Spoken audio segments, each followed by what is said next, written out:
नमस्कार, मैं हूं जितेंद्र। आज हम लोग अध्ययन करेंगे जनन के बारे में।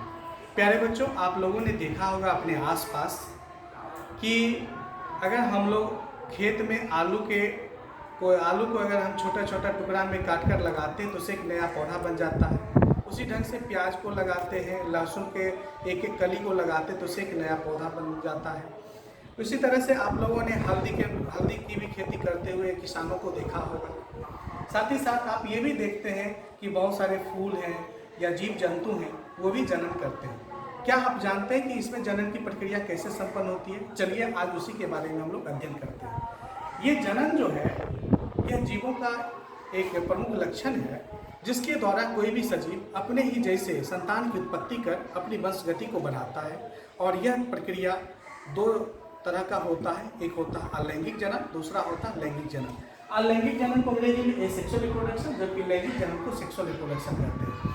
अलैंगिक जनन के अंतर्गत कुछ पौधे ऐसे होते हैं जिसमें जो वेजिटेटिव पार्ट होता है वो मूल, तना और पत्ती होता है। अर्थात किसी में रूट के द्वारा, किसी में स्टेम के द्वारा तो किसी में लीफ के द्वारा प्रजनन की क्रिया संपन्न होती है। अलैंगिक जनन में एकल जनक भाग लेते हैं, जबकि लैंगिक जनन में मेल और फीमेल अर्थात नर और मादा दोनों भाग लेते हैं।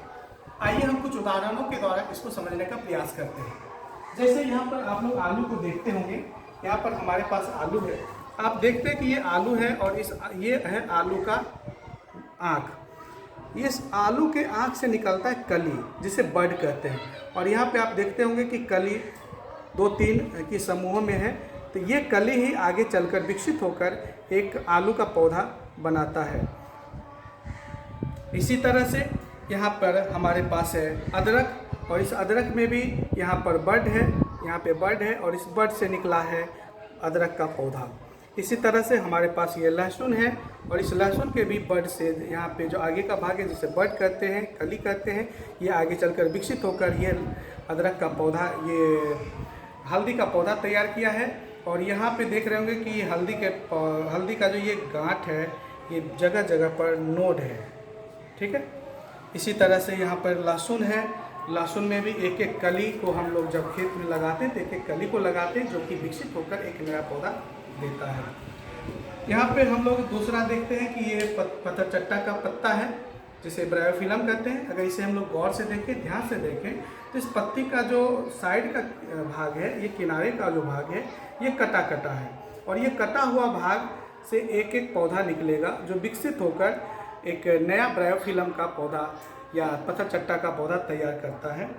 और यहाँ पे हम लोग देख सकते हैं इस पत्ती में 2 निकला हुआ है, जो यहाँ से टूट कर और मिट्टी का जो नम भाग है, नमी वाले भाग है, वहाँ पर जाकर क्या होगा, एक नए पौधे के रूप में विकसित हो जाएगा। तो यहाँ पर हम लोग देख रहे हैं कि इस पत्ती में वो क्षमता है जो कि एक नया पौधा बना सकता है।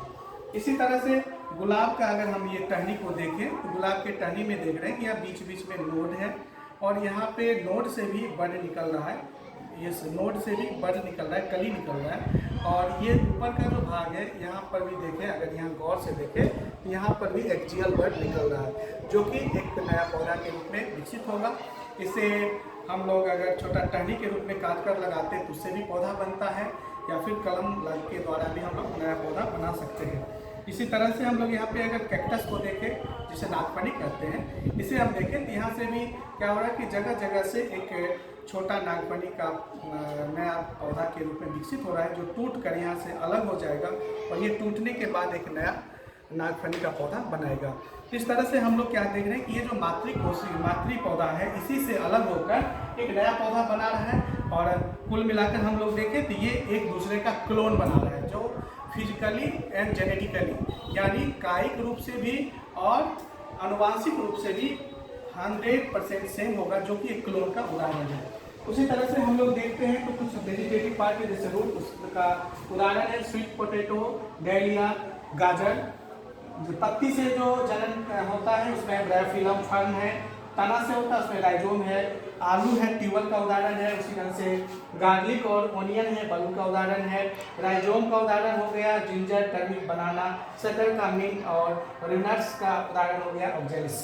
इस तरह से हम लोग क्या देख रहे हैं कि प्रकृति में बहुत सारे ऐसे पौधे हैं जो वेजिटेटिव रिप्रोडक्शन करते हैं, जिनके द्वारा ये वेजिटेटिव प्रोपागेशन के द्वारा एसेक्सुअल रिप्रोडक्शन की क्रिया संपन्न होती है और इस तरह से वो अपनी वंश गति को आगे बढ़ाता है। धन्यवाद।